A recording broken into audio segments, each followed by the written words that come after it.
If your YouTube channel is getting little to no views, it's probably not only because of bad luck. There are several reasons this can happen. Your channel could be shadow banned, your videos might not feel original enough, or surprisingly, your content could even be too original. That may sound strange, but it has actually been proven, and I've experienced it myself. Over the last 5 years, I've created many different channels, and most of them were doomed from the start simply because I didn't have the right knowledge. However, once I finally understood the mistakes I was making, I managed to monetize a channel and even had a few long-form videos perform decently well. They weren't viral or anything huge, but when you're used to getting no views at all, that kind of progress feels massive. In this video, I want to explain the different mistakes that could be stopping your videos from getting views on YouTube. The first thing to understand is how much YouTube trusts your account. If your videos are getting almost no views or impressions, there's a strong chance YouTube may think your account is a bot. This usually happens when someone creates a brand new email account, signs up for YouTube, and immediately starts uploading videos. Since the account is brand new, YouTube has no reason to trust it. To avoid this problem, it's better to upload videos using an aged account. If you don't have one, you should spend time warming up the account before uploading. Watch videos, like content you genuinely enjoy, and leave comments on videos you actually watch. It can sometimes take months before YouTube fully recognizes you as a real person, which is why using an older account is usually the better option. You can also speed up the trust-building process by enabling the third option under feature eligibility because it significantly improves your trust score. Even if you already have an older account, turning on this setting is still a smart idea because it helps YouTube confirm that you're a genuine user. Another important thing to remember is that it's completely normal for a new channel to receive no views for the first few days after uploading. Even if YouTube already trusts your account, the platform still needs time to analyze your content and figure out which audience should see your video. That's why you shouldn't panic if your first upload gets no views or impressions during the first 3 days. The next topic is a bit controversial because it involves AI-generated content and how relying too heavily on AI can seriously hurt your channel. If you're using AI to create videos and you're struggling to get views, this could be one of the main reasons why. Recently, YouTube has started cracking down much harder on what they call AI slop. In a recent blog post, the CEO of YouTube explained that the rise of AI has created concerns about low-quality content. To reduce the spread of repetitive and low-effort AI videos, YouTube is improving its systems that already fight spam and clickbait. A clear example of AI slop would be asking ChatGPT to generate an entire script and then simply placing an AI voiceover on top of it. That method doesn't work like it used to anymore. Even if you add your own visuals, animations, or drawings, it still may not be enough. In fact, several large channels have recently been demonetized despite putting visible human effort into parts of their videos. YouTube is becoming much more aggressive when it comes to detecting low-effort AI content because the platform now relies heavily on Gemini to understand the full context of videos. If the system detects that your content is heavily dependent on low-quality AI, the algorithm is far less likely to recommend your videos. And even if your content somehow does get picked up, you may still face serious monetization problems later on. That's why this is something creators really need to be careful about. At the same time, this doesn't mean you need to completely avoid AI. Even YouTube itself has stated that AI is simply a tool, and using it for things like improving your wording, brainstorming ideas, or refining content can be perfectly acceptable. Some people strongly oppose anything related to AI, but this isn't really about ethics. The main focus here is understanding what actually works on YouTube and what doesn't. While relying too heavily on AI-generated content is no longer effective, using AI correctly as a supportive tool can still be very useful. Now, moving beyond AI, let's talk about originality in content overall. According to YouTube's own community guidelines, if you want to earn money on the platform, your content must be original and authentic. YouTube expects creators to produce content that is genuinely their own creation. If you use someone else's material, you need to transform it significantly enough to make it unique. In addition, content should not be repetitive or mass-produced. Videos should exist to entertain, educate, or provide value to viewers rather than simply chasing views. So, YouTube makes it very clear that originality is important. However, that does not mean every single aspect of your videos should be completely unique. In fact, making your videos too different can also hurt your channel. The reason is that YouTube needs to understand exactly who your target audience is in order to recommend your videos effectively.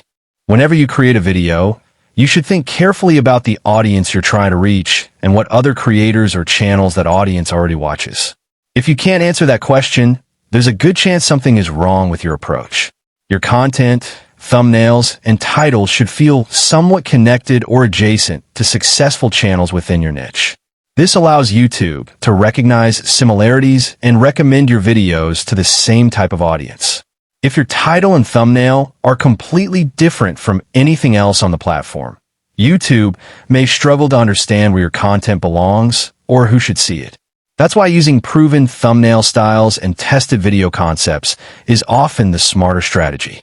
You can still add your own opinions, creativity, and unique content inside the video itself.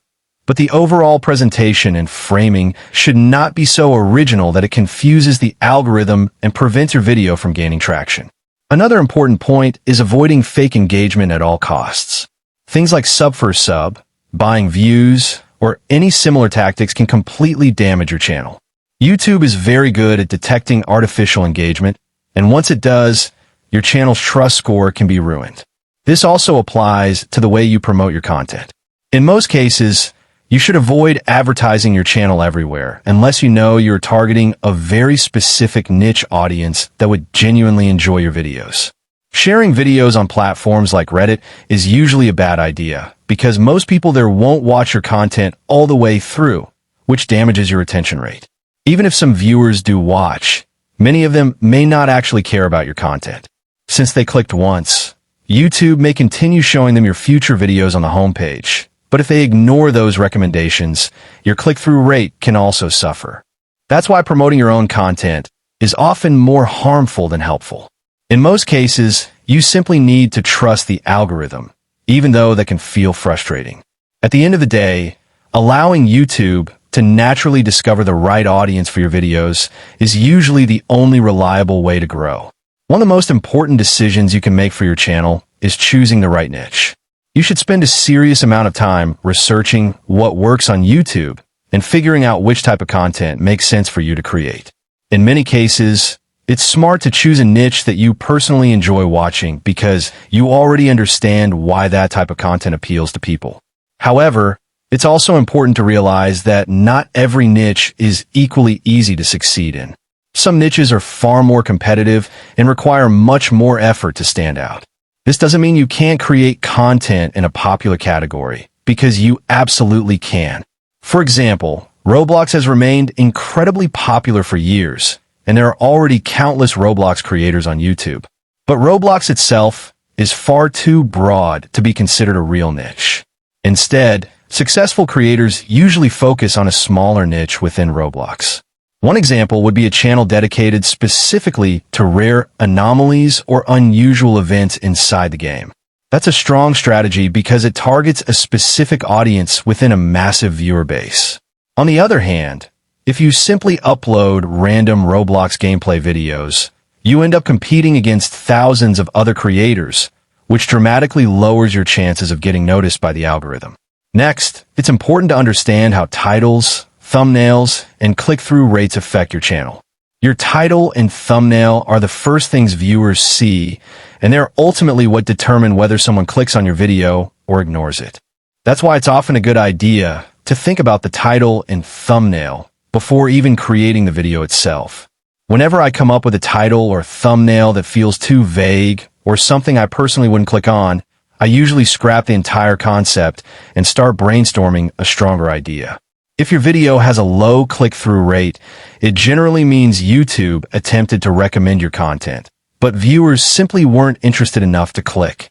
Once YouTube notices poor click-through performance, it will usually stop pushing the video further. It's also very important that your title and thumbnail accurately represent the actual content of the video. Clickbait only works when the content genuinely delivers on what was promised. Otherwise, viewers leave quickly, retention drops, and YouTube stops recommending the video altogether. Because of this, you should study successful creators in your niche and pay close attention to their titles and thumbnails. Let them inspire your own ideas. There's nothing wrong with borrowing a proven concept, as long as the actual content of your video remains unique. Even if your click-through rate is good, your video still may not continue growing if the retention rate is poor. If viewers leave within the first 30 seconds, the algorithm sees that as a bad sign. Low engagement can also hurt your performance. If people aren't liking, commenting, or interacting with the video, YouTube may stop recommending it because the platform values engagement very highly. One of the best ways to improve both retention and engagement is by creating a strong hook at the beginning of your video. Your hook should connect naturally with the title and thumbnail while immediately creating curiosity about what's going to happen next. Viewers should feel compelled to keep watching so they can discover the answer or outcome. Creating a strong hook is something that deserves a lot of time and effort. I personally spend a long time writing and rewriting intros until I feel satisfied with them. One of the best ways to learn how to make effective hooks is by studying larger creators in a niche you want to enter. Pay attention to exactly why their openings kept you watching, then try to recreate that same sense of curiosity in your own videos.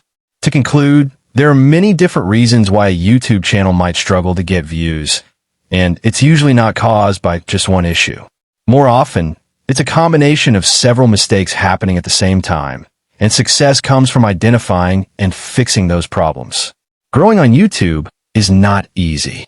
No matter what niche you choose, it takes hard work, patience, and consistency. There are no real shortcuts. A huge part of succeeding on a platform comes down to understanding how YouTube works. The more you learn about the algorithm and continue applying that knowledge, the better your chances of eventually succeeding.